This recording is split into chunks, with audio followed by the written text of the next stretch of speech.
Previously, Claude released the computer use, which allows the LLM to perform different actions on your browser on the basis of a single prompt.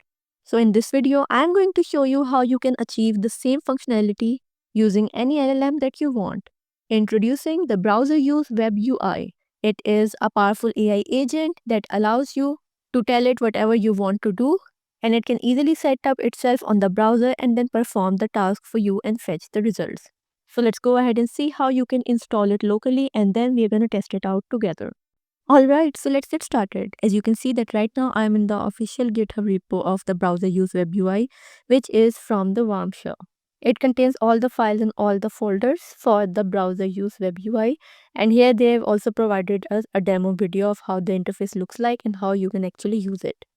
So let's go ahead and see how you can install it locally and use it on your system. And in order to install it locally, you need to have the UV package manager installed and configured along with Playwright.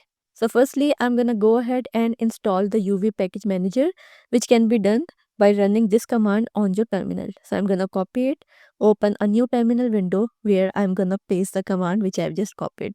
Once you hit enter, it will start downloading the UV version 0.5.16, and to add it to your environment variable, you simply have to run these commands. So I'm going to copy these commands. Firstly, I'm going to run this command. Once the UV package manager has been successfully downloaded and added to the environment variables, the next thing that we need in order to install the Browser Use Web UI is the Playwright package manager, but we're going to install it later on. So let's start the local installation of the Browser Use Web UI. For that, firstly, I'm going to use the package manager to create a Python virtual environment. This can be done using the command uvvn -python and then provide the version. It is recommended that you use a Python version 3.11 or higher in order to avoid any incompatibility issues. Once you run it, it will create a virtual environment for you. Now the next thing that you need to do is to activate the virtual environment. And in order to do that, we're going to run the command source vn bin activate, and it is going to activate our virtual environment for us. So once the virtual environment is successfully created, the next thing that we need to do is to clone the GitHub repo for the Browser Use Web UI. For that, we are going to run the command git clone, head back to the GitHub repository and copy this URL for the repo. And then head to your terminal once again and paste the URL which you have just copied. And it is going to clone inside the web UI. So now I'm going to use the command cd web UI in order to move inside the folder. Once you are inside the web UI directory, the next thing is to download and install all the dependencies. For that, we are going to run the command uv pip install -r requirements.txt, and it is going to start downloading and installing everything inside the virtual environment. And you can see that it has downloaded and installed a large number of different libraries and packages. Once all of this is done, now we are going to move towards downloading and installing the Playwright, which can be done using the command playwright install. Once you hit enter, it will start downloading the Playwright for you, and it is actually providing support in order to open a different browser for you. So you can see that it is installing the builds for the Chromium. Now it is installing the builds for the Firefox and all the different browsers which it provides supports to. Once the Playwright is successfully installed, now we need to run the UI, and in order to do that, you have to run the command python webui.py and then provide IP address which is 127.0.0.1, and the port is going to be 7788. Once you hit enter, it will start processing your request and will show you the message that it is running on the local URL 127.0.0.1 on port 7788. So let's head to this URL. Alright, so this is how the UI looks like. It is the Browser Use Web UI. It is running on the port 7788 on the local host. So here inside the Browser Use Web UI, you have different options. Firstly, you have the option to set the agent settings. You can use the original agent or the custom agent. Then you have the option to max the run steps. If you remember that Cloud Computer Use completes the task in a limited number of steps, but here you can actually set the maximum number of run steps that the agent might take. Then you also have the option to set the max action per step.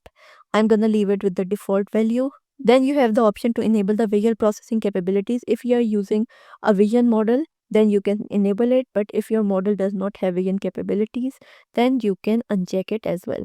Next, you have the option for the LLM configuration. From here, you firstly have to select your LLM provider. If you click on this drop down menu, you can see that you have a wide variety of options to choose from. Out of all of these options, I'm gonna go with the DeepSeek. And if you want to use the DeepSeek version 3, which is the latest release model, you have to select the DeepSeek chat. Then we have the option to set the temperature, which actually controls the randomness of the output. I'm gonna go with the default value. And then here you have to provide your API key. The next option is to set the browser settings. Here, firstly, they are providing you the option to use your existing browser instance, run the browser without the UI, disable the browser security features, or enable the browser recording. I'm gonna go with the default values. You can always go ahead and play around with all of these settings.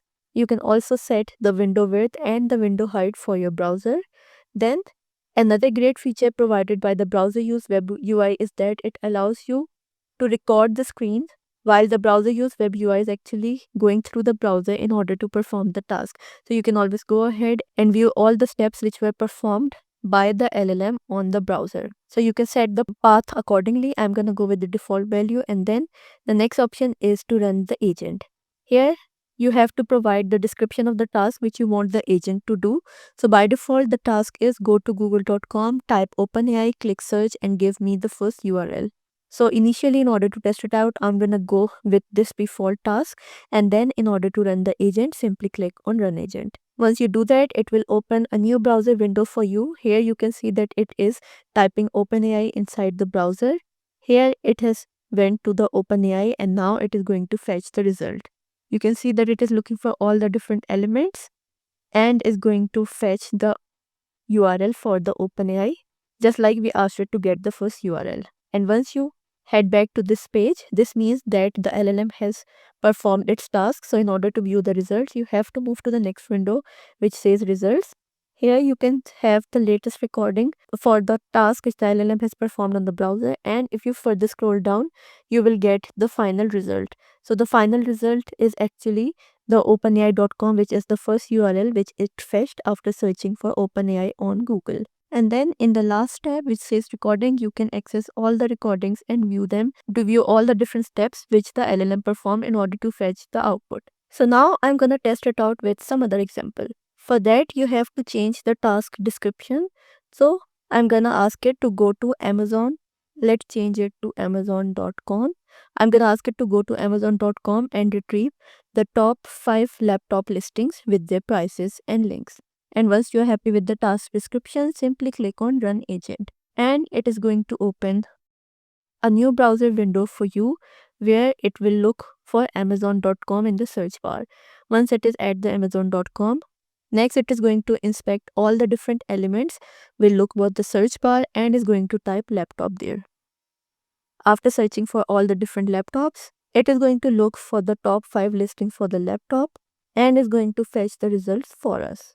You can see that it has scrolled the screen and is fetching the information for the top 5 laptop listings.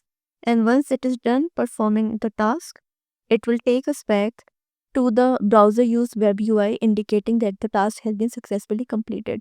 Now in order to view the results, simply head to the results tab. Scroll all the way down in order to view the results. So here is the result for the top 5 listings of the laptops fetched from the Amazon. And you can always go ahead and copy this information and use wherever you want. Let's try it with another example.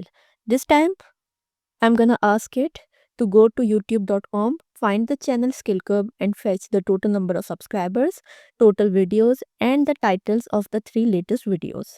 And once you are done with the task description, click on the Run Agent button. It is going to open a new browser window for you where it is searching for youtube.com. Then, after inspecting all the different elements, it is searching for Skill Curve in the search bar. And once it is on the page, here is the channel. It is going to go inside the channel by inspecting all the different elements which are present on the page. So here it is inside the Skill Curb YouTube channel. Now it is going to fetch the total number of subscribers, the total number of videos, and the title of the 3 latest videos. And after performing the task, it is going to redirect us to the browser use web UI and head to the results tab in order to view the results. So here is the final result. It says that the Skill Curb channel has 34.2k subscribers and 1.1k videos, and the 3 latest videos are these three, and it has fetched the correct title for all of these. That's amazing. And if you remember that the Claude computer used to perform only a few steps in order to fetch the answer, but here it is performing all the different steps which are needed to fulfill the task and fetch the required output. And you can always go ahead and view the recording for each task which is recorded on the browser. And now for the last example, I'm gonna ask it to go to google.com and find the cheapest flights from Islamabad to Dubai for the date 15/1/2025. Fetch the flight details, including airline, departure time, and price. And then you simply have to click on the Run Agent button. It will open a new browser window for you, will inspect all the different elements on the screen, will look for google.com in the search bar, and then it is searching flights from Islamabad to Dubai. Then after inspecting all the different elements, it is going to set the date which we have asked it to set, which is 15th January 2025. So here is the date, it has selected it. And now on that date, it is fetching the flight details. And once the information is fetched, it will take us back to the browser use UI. So let's head back to the results in order to view them, scroll all the way. Okay, so it is saying that the cheapest flight is $379 by AirBlue, departing at 2:15 a.m. and arriving at 5:05 a.m. So that's really cool that within a few minutes, it was able to fetch the cheapest flight from Islamabad to Dubai and provided us its cost, the departing time, and the arrival time. So in this way, you can use this amazing tool in order to have the experience of using computer use, but not with Claude, rather with any LLM that you want. You simply have to select the LLM provider inside the LLM configuration, select the required LLM which you want to choose, which in my case is DeepSeek, and then provide the task description in order to run the agent. So I'll highly encourage all of you to try it out for yourself and let me know in the comments what you think about it. But that's all for this video. Thanks for watching.